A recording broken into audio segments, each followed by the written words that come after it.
starting. It's on. Sweet. I'm gonna shove stuff in my face. I'm reading hibachi. We went That and sounds got good. takeout. That's my favorite thing to do is eat on live feeds. That's all I do. I do it all the time. It probably grosses people out. Oh, it's okay. Of course, I got steak hibachi, which takes like 30 years to chew. Yep. Be really offensive here. If we've got any of those chew haters on here, they're probably dying. Yeah. At least I don't have like a high def microphone or anything where it's like really super.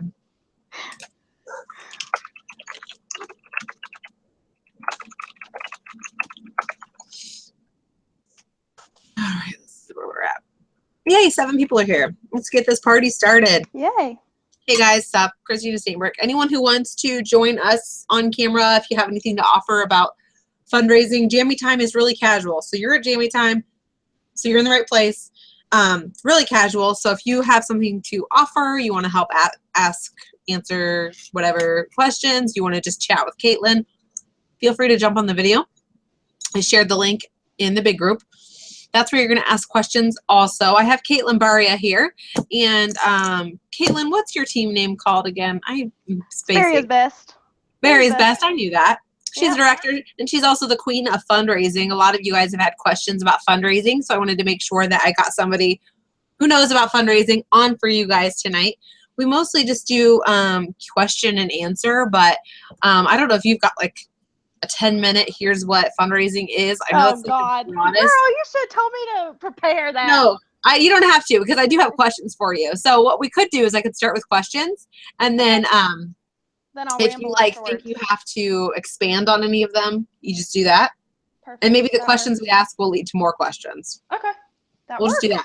Okay. So Jammy Time's super casual, guys. So don't worry about structure here. You're not missing anything. It's recorded. FreshSenseFamily.com has all the recordings. I'm going to go ahead and start asking Caitlin some of the questions you guys had. Crystal said, I haven't done my first fundraiser yet, but I really want to.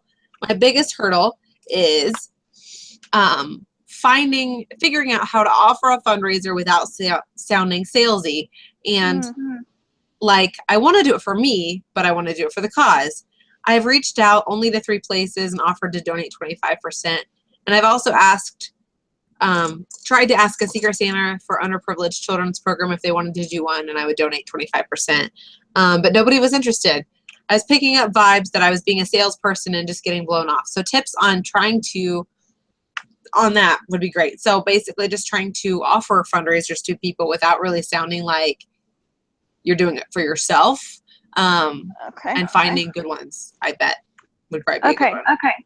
So let me start with a little bit of my Scentsy story. Perfect. So I started Scentsy under my aunt. My aunt is actually my star director, and I am a star director under my aunt. And I had no idea what Scentsy was. I had just moved to Hawaii from West Virginia, and she had just started selling Scentsy. So she sent me a message and she said, hey, will you do an online party for me? And I said, sure, but I don't know what that means. And I don't even know what Scentsy is.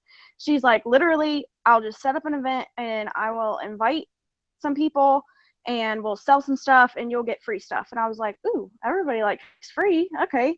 So I had this online Facebook party with her, and I did enough to make, minimum, whatever.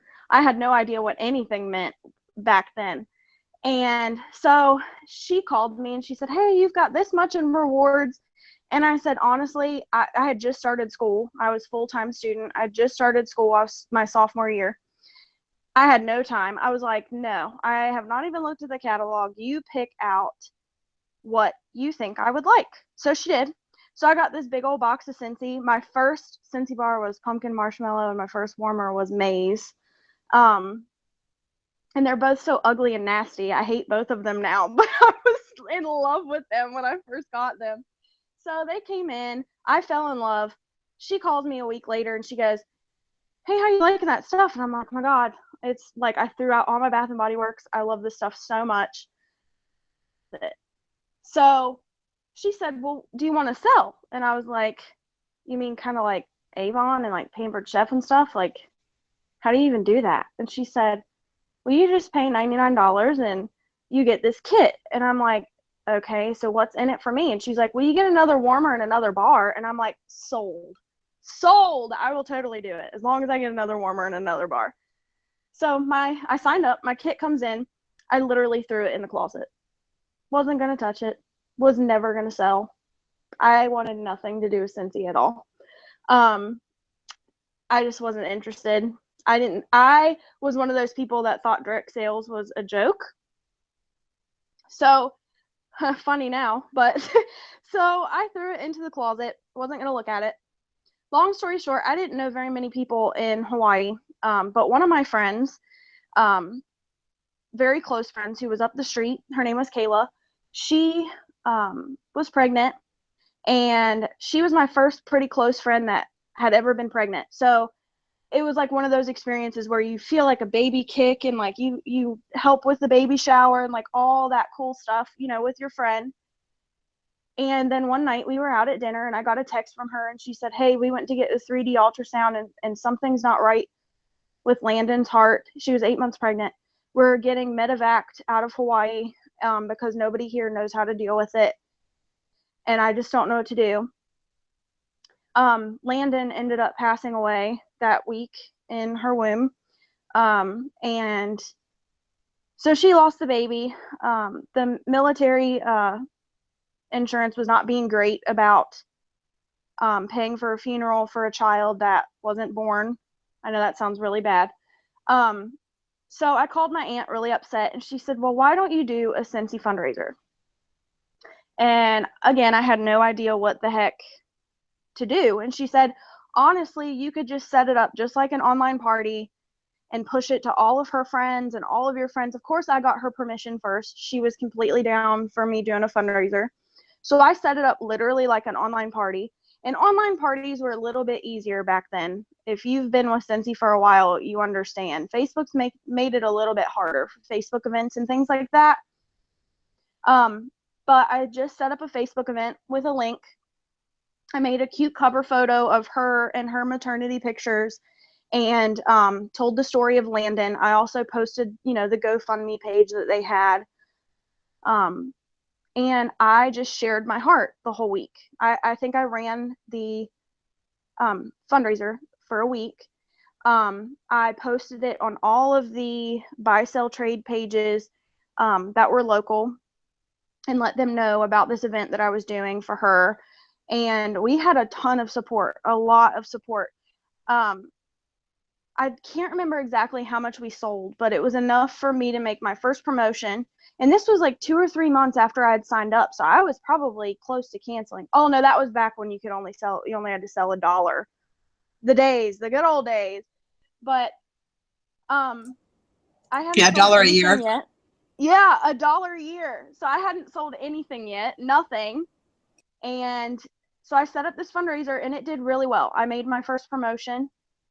But what is even more important is I made enough money to pay for part of Landon's funeral and medical bills. And that was just really amazing. And I still get really teary-eyed when I talk about it because I not only realized like that I could make something for myself out of this business, but I could help other people too. And so my advice to you, and the cool thing after that was, I know you said, you know, I want to do this for other people, but I'm doing it for me too. That's the cool thing about it. Is after people saw me do this fundraiser, like local people and people that had ordered off of me for the first time, they started coming to me as their consultant because they saw me giving back and they saw how much I cared about this particular subject and about my friend. And so it kind of snowballed from there. I got my first party booked from that. I got my first recruit from that fundraiser. And I thank my lucky stars every day that this, you know, and it's kind of sad to say that I thank my lucky stars about this thing that came up, but a good thing came out of something bad, if that makes sense. So what I would tell you to do is be very watchful on like your Facebook and stuff, on your social media, and be very in listening to your friends and family talk. Listen for opportunities to come up for fundraising, and it doesn't have to be a tear at your heartstrings type of thing. It can be, that's great, but it can be something like, you know, my daughter's about to start cheerleading, or I really want to do a mission trip, or my family's struggling with adoption fees, like we really want to adopt. I would love to adopt, but we just don't have the money. You need to watch for people talking on social media about their struggles, and listen for your friends and family to make those comments that they need help with something, and then jump in and ask them, because your friends and family are going to be a little bit more receptive to you asking, because they know you and they know your heart, and they know that you're not just doing it for business. So I would definitely try and get your foot in the door with somebody that you know, a cause that you know, and help a friend or family member or someone close to you or a friend of a friend, and let people see that you're genuine and you want to give back, and fundraising is something that you do. And I think if you approach fundraising not from a salesy way, but from a I can help you, my business can help you, let me help you type of thing, you'll be completely fine.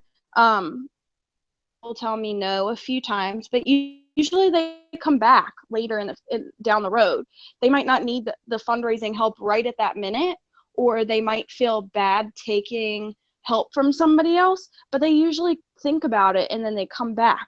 And the cool thing about Cincy is, you know, we don't have to just offer that 25%. We can do fundraisers and up the charge of like a cent circle. So instead of a cent circle being $3, we can charge $4 or $5 for a cent circle and donate more than our normal 25-30%. So we have a huge open market for fundraising. We have huge opportunity for fundraising, and it not only shows other people that you're serious about your business and you care and you want to give back, because one of our biggest things is give more than you take, right?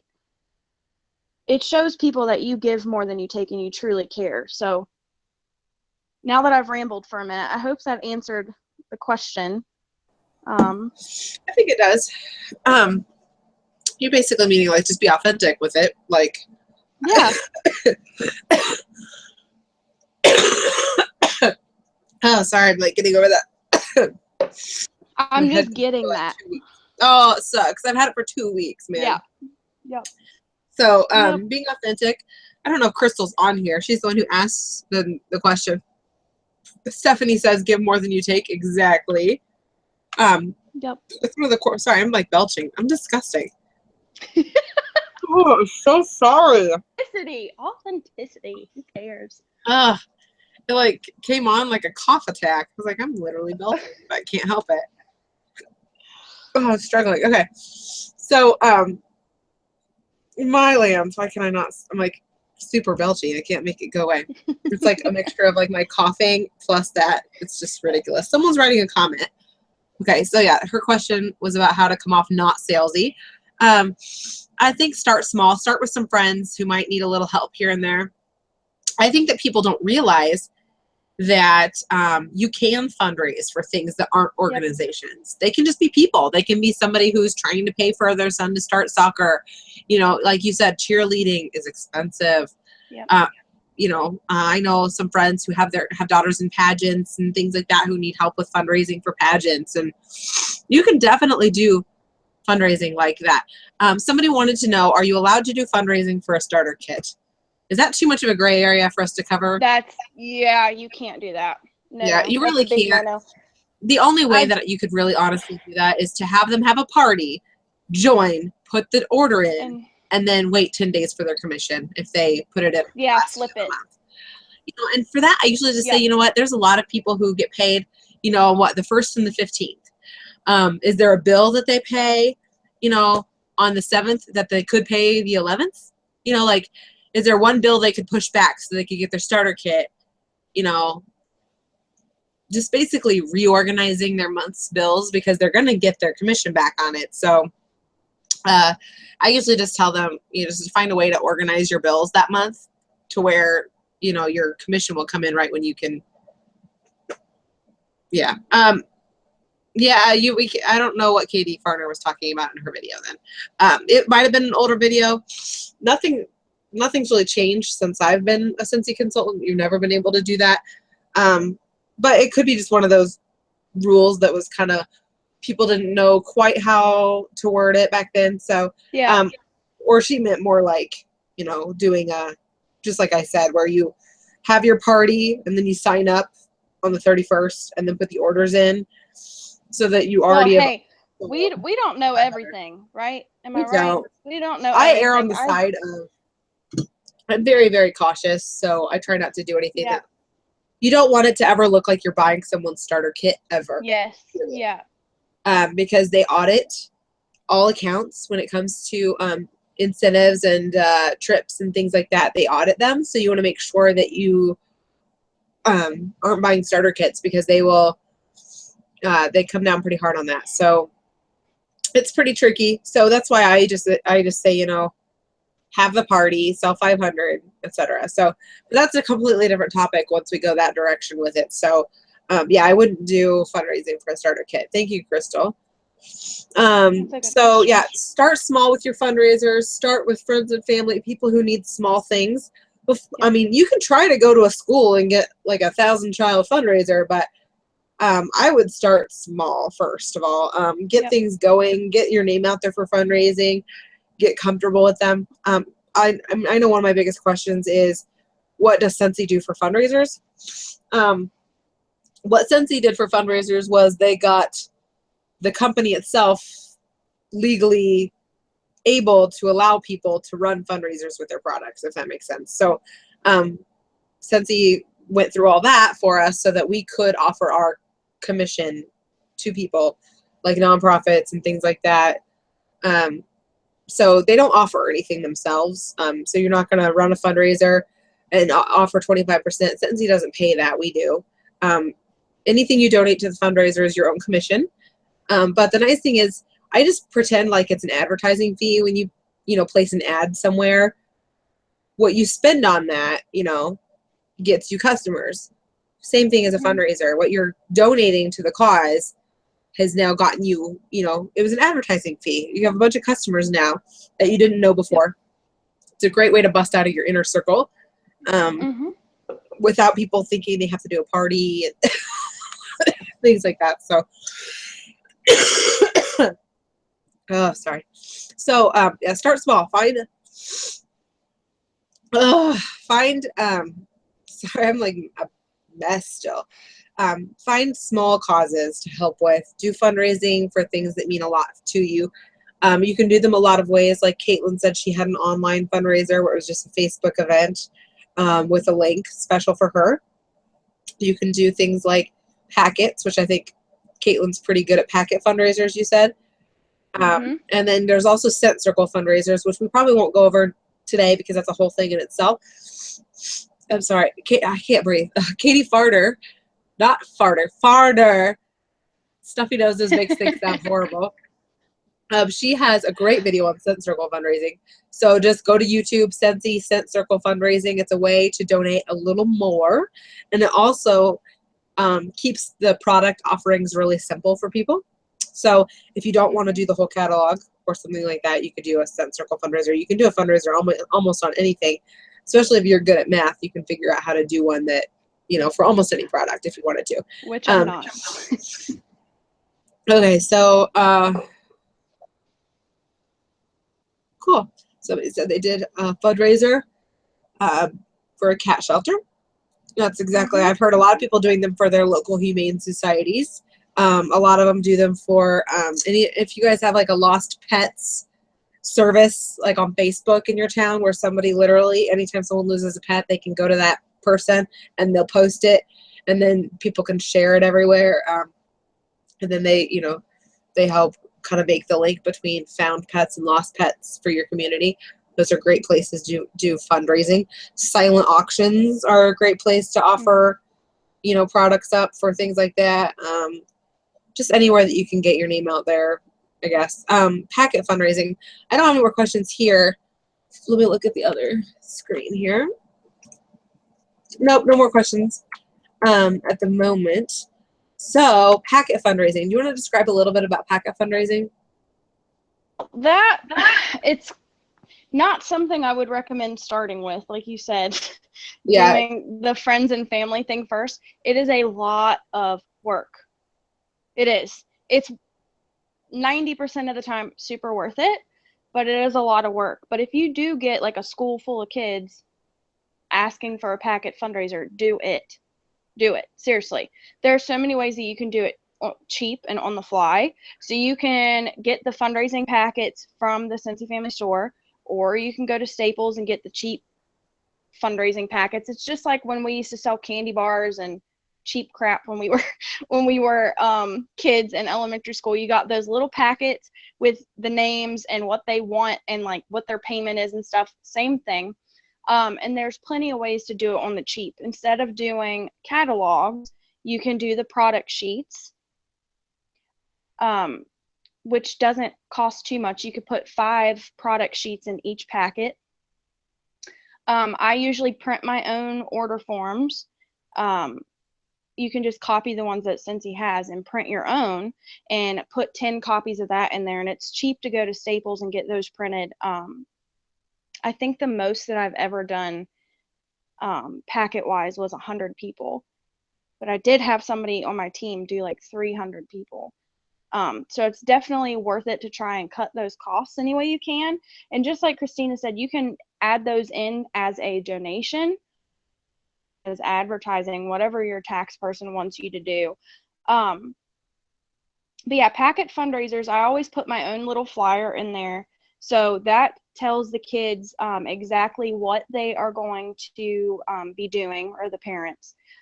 Gives them step-by-step information on how to take up orders. And it also has, you know how in school we had prizes for the top sellers. So I will list on that flyer what the top sellers can earn. And you just have to, but the one big packet one that I did was for a graduating college class. And so it was a bunch of college kids who probably already know what Cincy is and love Cincy. So my prizes for that one were all Cincy prizes. But if you're doing a packet fundraiser for a bunch of little kids, they're probably not too excited about Cincy. I mean, maybe the buddies, but they get more excited for maybe $100 gift card to GameStop, or I don't know, anything that you can come up with that kids would love. $100 Toys R Us gift card. You can do any prize that you want, and then I just do 3 levels. So whenever I did it for the college kids, I used some of my half price items for to get them their gifts, and I usually just do a warmer and 3 bars for the top prize, and then the middle prize is just a nightlight and a plug-in, or a nightlight and a bar, and then the bottom prize is like a 6-pack of bars. So nothing too crazy. Those are my top prizes. But if you have a bunch of kids in a packet fundraiser, you could definitely.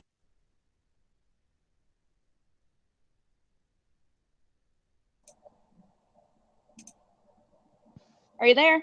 Can you see me? There you are. I can see you now. Work called me. My day job. School's starting back, so they're starting to call me to sub little hellions. So, but yeah, so if you do a packet fundraiser for a bunch of little kids, you can definitely brainstorm what prizes you want to do, something that's going to be interesting to them.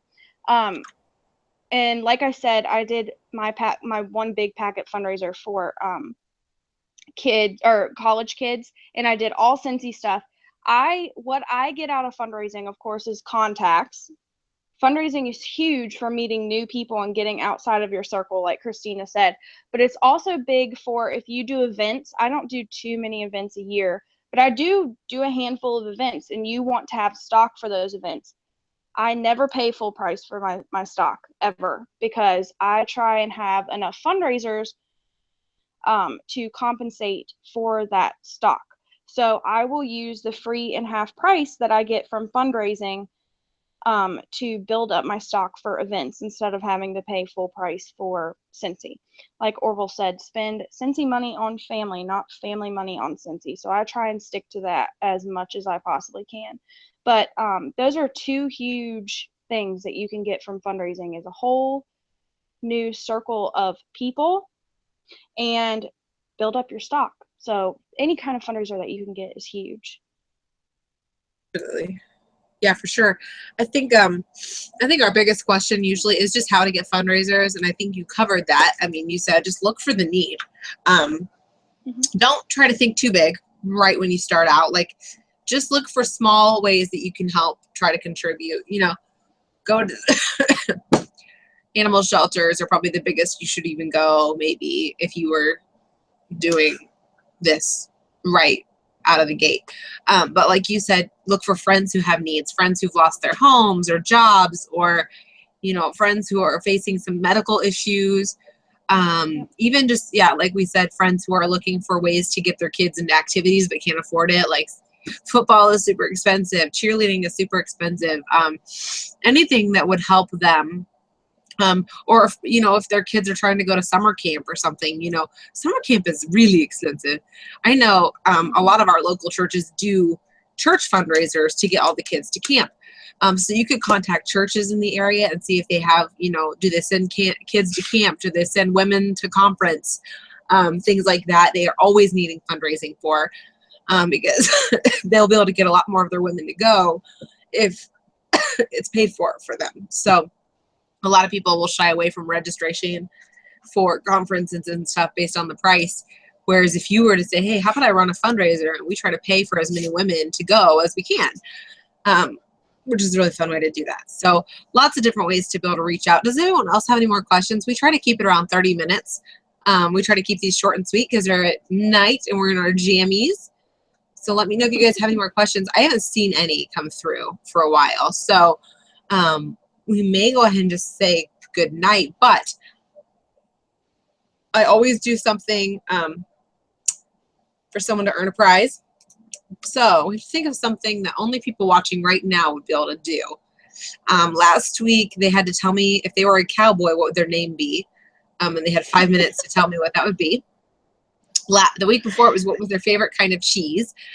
So what could we ask them to do in the next 5 minutes to enter the drawing?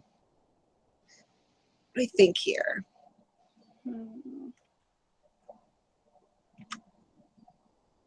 This is a hard one. I know. I usually like it to be silly. What's your least what? What's their least favorite chore to do around the house?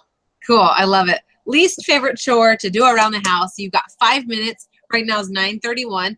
You have till 9:36 to answer the question on the thread in Fresh Sense. So make sure you go to our big group.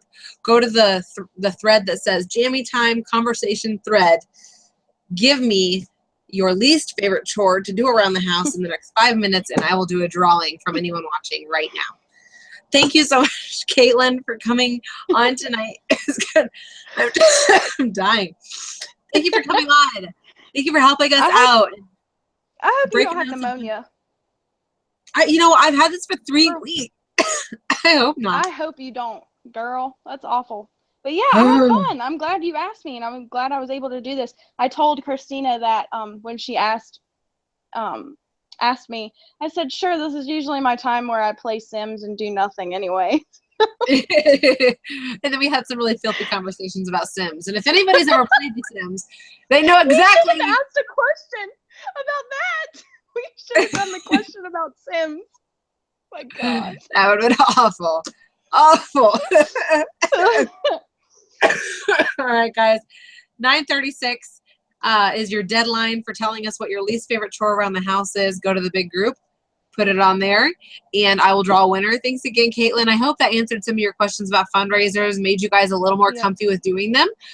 We had 1 million people ask us about fundraisers, but we had 14 people log on, so only 14 people really cared. I'm just kidding. I love you guys. It is recorded. I know a lot of you guys are in bed by now, so thank you guys for coming. Those of you who did stay up late, those of you who didn't, hello. Thank you for watching the recording. I love you, and I will talk to you all later. See you guys next week for Jammy Time at 9 on Thursday. Bye, Caitlin. Bye, guys.